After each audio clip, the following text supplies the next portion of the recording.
ভরে যায়, পথ ছাড়ে না, দিন রাত পথে পড়ে থাকে। কেউ যদি সেবা দেয় সেবা গ্রহণ করে, না দিলে উপবাস থাকে। এইভাবে গড়ি দিতে দিতে দিতে দিতে পরিক্রমা পূর্ণ হওয়ার আগেই দেহ যদি অসুস্থ হয়ে যায়,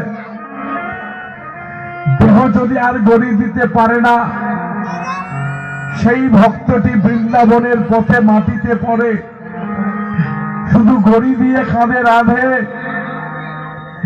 রাধারানী আমার দেহখানা অপরাধী, এই অপরাধী দেহে আমি পরিক্রমা করতে পারলাম না, আমার দেহ থেকে যদি প্রাণ চলে যায়, আমার দেহখানা বৃন্দাবনের বাইরে ফেলিয়ে দিও না। আমি যেন এই